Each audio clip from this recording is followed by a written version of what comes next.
Show.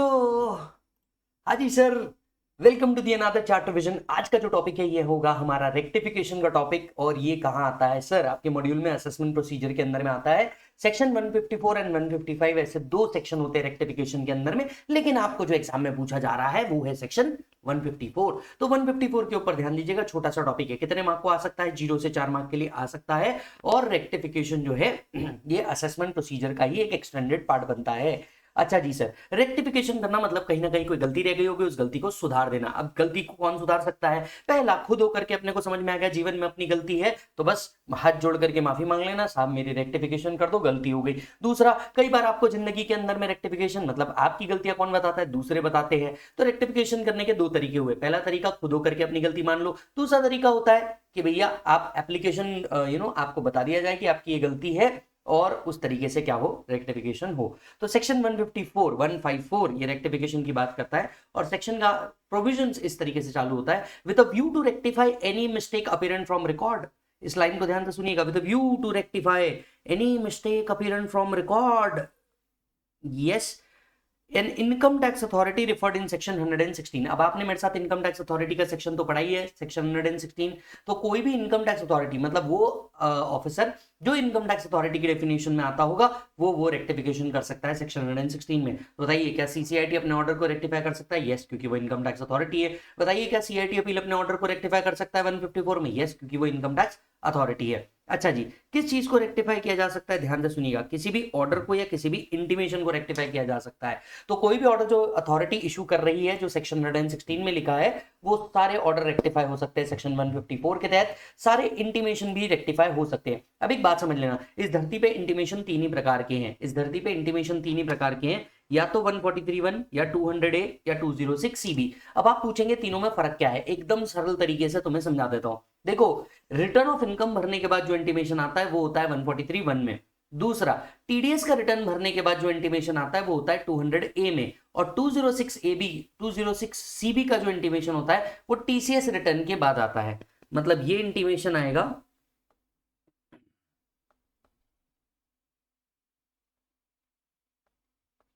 ये जो intimation है ये आएगा आफ्टर आरओआई। ये इंटीमेशन होगा आफ्टर टीडीएस रिटर्न। ये इंटीमेशन होगा आफ्टर टीसीएस रिटर्न।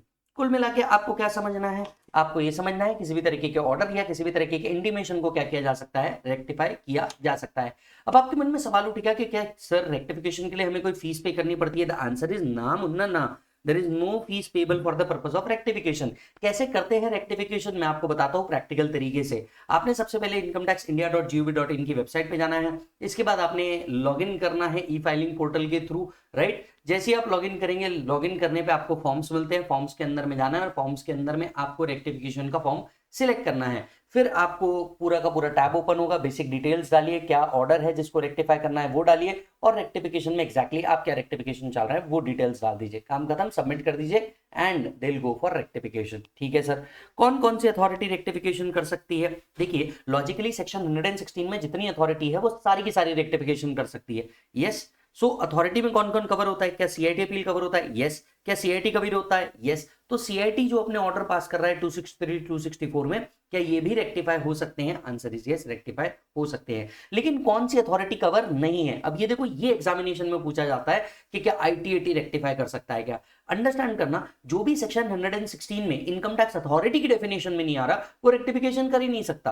अब आप देखिएगा, ITAT, high court, supreme court, settlement commissions, right, ये सब इनकम टैक्स अथॉरिटी की डेफिनेशन में नहीं आते। और जो सेक्शन 116 के अथॉरिटी की डेफिनेशन में नहीं आ रहा, काम खत्म, वो रेक्टिफिकेशन नहीं कर सकता 154 में। However they have their own power into their own section.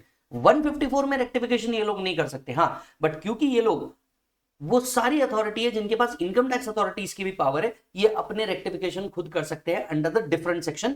154 में इन्हें क्या नहीं माना जाता? अथॉरिटी नहीं माना जाता। इसका एक छोटा सा एग्जांपल देता हूं, जैसे आईटीएटी के पास सारे पावर है इनकम टैक्स अथॉरिटी के, तो आईटीएटी को अगर रेक्टिफिकेशन करना भी है तो वो सेक्शन 254 में करेगा, 154 में नहीं कर पाएगा। 154 में रेक्टिफिकेशन वही कर सकता है जो income tax authority, come on once again, 154 में रेक्टिफिकेशन वही कर सकता है जो इनकम टैक्स अथॉरिटी है। अगर आप इनकम टैक्स अथॉरिटी की डेफिनेशन में नहीं आते जो सेक्शन 116 में लिखी है, आप रेक्टिफिकेशन नहीं कर सकते। रेक्टिफिकेशन दो तरीके से हो सकता है दोस्त, एक स्यूमोटो रेक्टिफिकेशन हो सकता है और ऑन एप्लीकेशन हो सकता है। तो दोनों तरीके से हो सकते हैं, या तो अपनी गलती खुद को समझ में आ जाए स्यूमोटो, या तो फिर कोई एप्लीकेशन कर दे डिपार्टमेंट को कि सर ये गलती हुई है आपके ऑर्डर पास करने में, आप इसे रेक्टिफाई कर दीजिए। तो या तो डिपार्टमेंट को खुद को समझ में आ जाएगा उनकी गलती हुई है, या असेसी एप्लीकेशन करेगा कि सर ये गलती हुई है प्लीज इसको रेक्टिफाई कर दीजिए। Yes.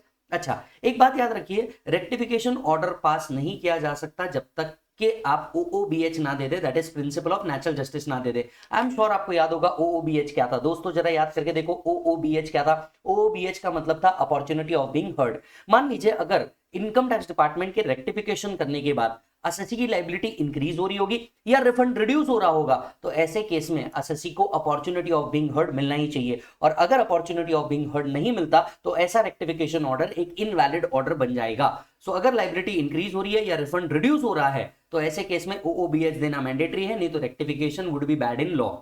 So an amendment enhancing the liability or reducing the refund shall not be made unless notice to assessee has been given, that is OOBH, opportunity of being heard। अब आते हैं हम सबसे important point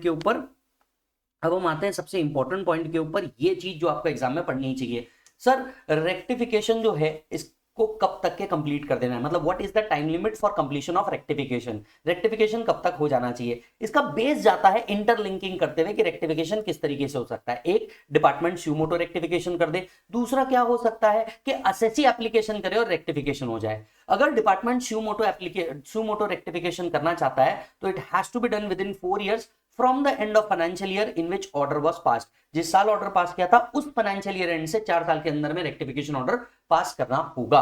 तो वापस से, जिस साल ऑर्डर पास किया था उस फाइनेंशियल ईयर से 4 साल के अंदर में डिपार्टमेंट को स्यूमोटो रेक्टिफिकेशन कर लेना होगा। जनरली रेक्टिफिकेशन का टाइम पीरियड क्या है, 4 years। ये बात याद रखना, जनरली रेक्टिफिकेशन का टाइम पीरियड क्या है, 4 years।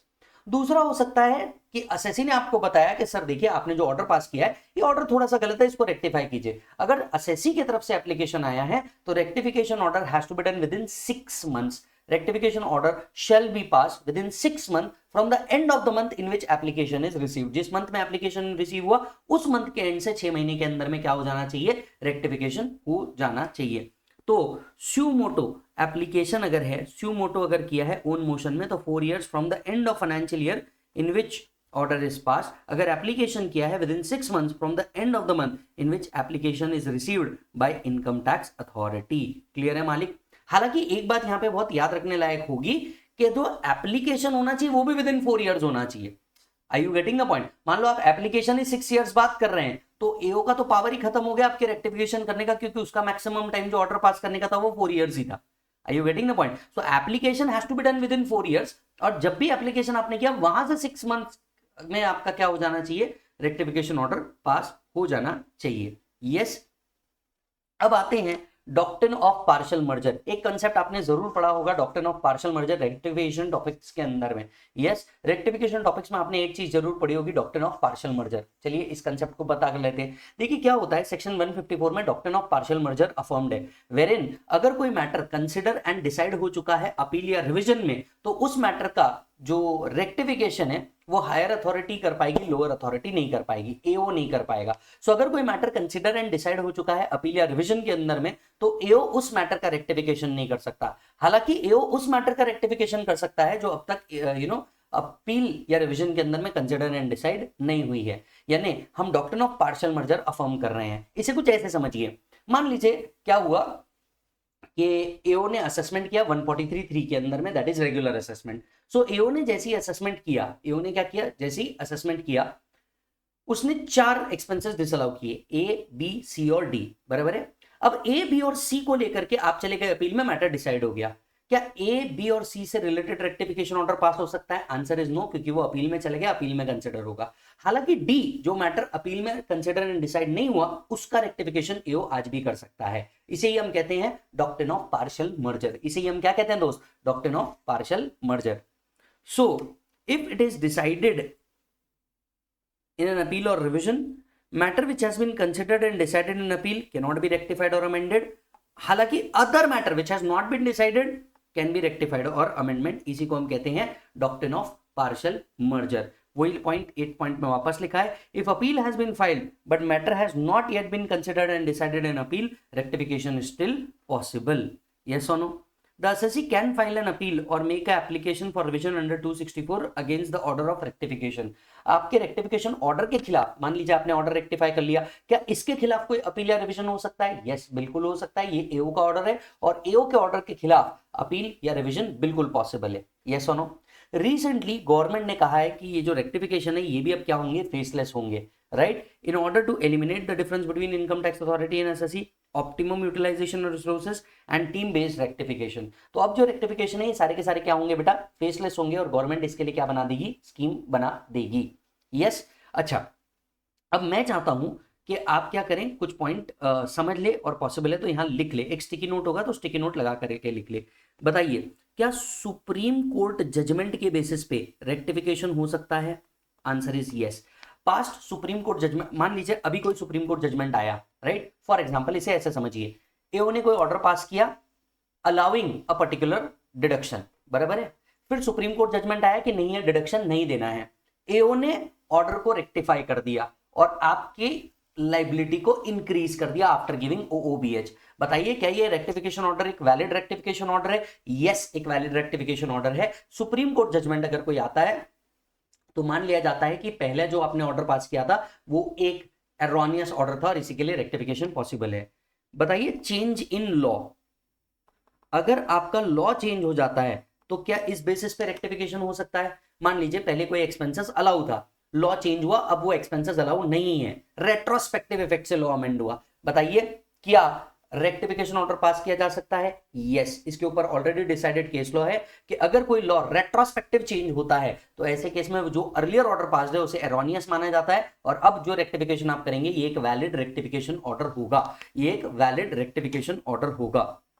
तो रेट्रोस्पेक्टिव अमेंडमेंट इन लॉ के बेसिस पे भी जो रेक्टिफिकेशन हो रहा है ये एक वैलिड रेक्टिफिकेशन ऑर्डर है।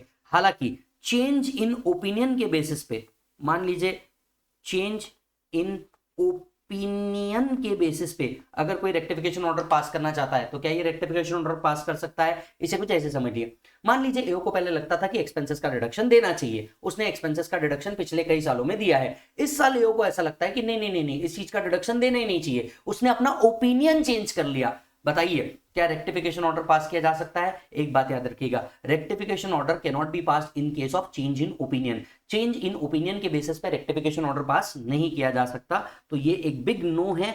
चेंज इन ओपिनियन के बेसिस पे नहीं किया जा सकता, हालांकि सुप्रीम कोर्ट जजमेंट के बेसिस पे किया जा सकता है, रेट्रोस्पेक्टिव अमेंडमेंट इन लॉ के बेसिस पे किया जा सकता है, पर चेंज इन ओपिनियन के बेसिस पे रेक्टिफिकेशन पॉसिबल नहीं है। Are you getting the point मालिक? यस, अच्छा जी सर। तो रेक्टिफिकेशन किस चीज का हो सकता है? Quick revision. रेक्टिफिकेशन किस चीज का हो सकता है? ऑर्डर का हो सकता है, इंटीमेशन का हो सकता है। स्यू मोटो रेक्टिफिकेशन कब तक पास हो सकता है? 4 इयर्स तक के। एप्लीकेशन दिया तो 6 मंथ्स के अंदर में रेक्टिफिकेशन करना पड़ेगा। इस सेक्शन में रेक्टिफिकेशन वही कर सकता है जो अथॉरिटी कहलाएगा सेक्शन 116 के अंदर में। अगर आपकी लाइबिलिटी बढ़ रही है या रिफंड रिड्यूस हो रहा है, ओओबीएच देना मैंडेटरी है। Doctrine of partial merger affirmed है, दैट मींस जो मैटर अपील या रिवीजन में कंसीडर हो चुका है उस मैटर का रेक्टिफिकेशन नहीं हो सकता। फिर हमने बात करी चेंज इन ओपिनियन के बेसिस पे रेक्टिफिकेशन नहीं हो सकता, सुप्रीम कोर्ट जजमेंट के बेसिस पे रेक्टिफिकेशन हो सकता है, past retrospective amendment in law के बेसिस पे रेक्टिफिकेशन हो सकता है। और इस तरीके से आपका ये जो टॉपिक है चार्ट रिवीजन में खत्म होता है। बताइए, क्या आपने सोचा था 13 मिनट्स के अंदर में लगभग आप पूरा चैप्टर खत्म कर देंगे?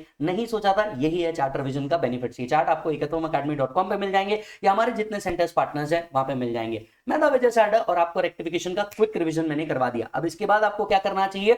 आपका जो मैंने क्वेश्चन बैंक दिया है एमआरपी, इस क्वेश्चन बैंक को जाकर के जिसमें जितने भी क्वेश्चन है वो सॉल्व कर दीजिए। मैं आपको गारंटी देता हूं जितने पॉइंट्स यहां लिखे उसी बेसिस पे आप सारे क्वेश्चन को आराम से सॉल्व कर देंगे, राइट। दूसरा, आपको ऑडियो रिवीजन दिया है मैंने रेगुलर बैच में और फास्ट ट्रैक बैच में, डेफिनेटली वो ऑडियो रिवीजन को सुन लीजिएगा, आपका काम हो जाएगा। मिलूंगा आपसे अगले चार्ट रिवीजन के अंदर में, तब तक आप अपना पूरा ध्यान रखें। Bye bye and take care. हाँ, चैनल को सब्सक्राइब करके चल जाना।